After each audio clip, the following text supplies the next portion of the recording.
आइए सबसे पहले सुनते हैं सातुड़ी तीज माता की कहानी, कजली तीज की कहानी।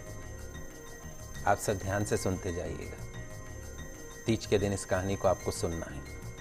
एक साहूकार था, उसके 7 बेटे थे। जो सबसे छोटा जो बेटा था वो पांगला था। पांगला मतलब पांव से अपाहिज था। और वो जो बेटा था वो रोजाना एक वेश्या के पास जाता था। उस जो पांगला था, अपाहिज बेटा जो था, उसकी पत्नी बहुत पतिव्रता थी। इतनी पतिव्रता कि खुद उस पति को अपने कंधे के ऊपर बिठाकर उस वेश्या के पास ले जाती थी।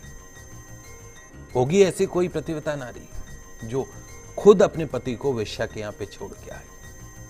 बहुत गरीब थी बेचारी। जेठानियों के पास काम करके अपना गुजारा करती थी। भाद्रपद के महीने में कजली तीज के दिन, सातुड़ी तीज के दिन, सभी ने तीज माता के व्रत और पूजा के लिए सातु बनाए। छोटी बहू गरीब थी।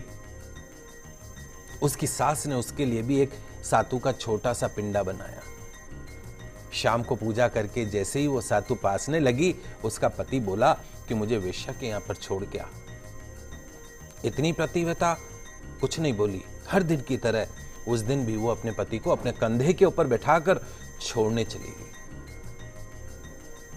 लेकिन वो जो पति था पांगला, वो बोलना भूल गया कि तू जा।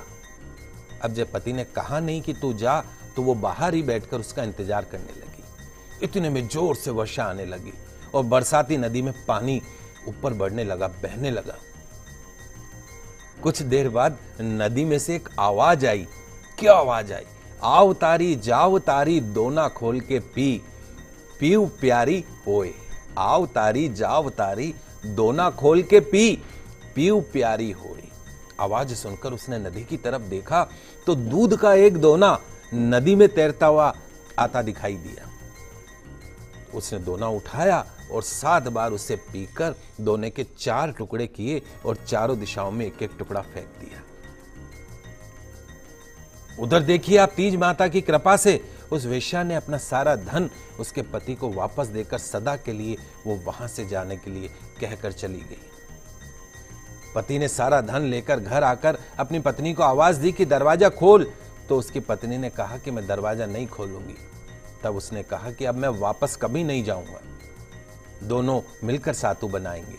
लेकिन उसने पत्नी को विश्वास नहीं हुआ। उसने कहा कि मुझे वचन दो कि तुम वापस उस वेश्या के पास नहीं जाओगे। पति ने पत्नी को वचन दिया तो उसने दरवाजा खोला और देखा कि उसका पति जो है वो गहनों और धन माल सहित खड़ा हुआ है। उसने सारे गहने कपड़े अपनी पत्नी को दे दी। फिर दोनों ने बैठकर सातु बनाया। सुबह जब जेठानी के यहाँ काम करने नहीं गई तो बच्चे बुलाने आए, काकी चलो सारा काम पड़ा है घर का, बर्तन बाजने, झाड़ू लगाना है। तो काकी बोली बच्चों को कि बेटा आप लोग तो जाओ, अब तो मुझ पर तीज माता की पूरी कृपा है, अब मैं काम करने नहीं आऊंगी। बच्चों ने जाकर माँ को बताया कि आज से काकी काम करने नहीं आएगी, उन पर तो तीज माता की कृपा हो गई। नए नए कपड़े, नए नए गहने पहनकर बैठी हैं और काका जी भी घर पर ही बैठे। तो सभी लोग बहुत खुश हुए। तो हे तीज माता, जैसे आप उस पर प्रसन्न हुई, वैसे ही हम सबके ऊपर प्रसन्न होना, सबके दुखों को दूर करना। बोलो तीज माता की जय।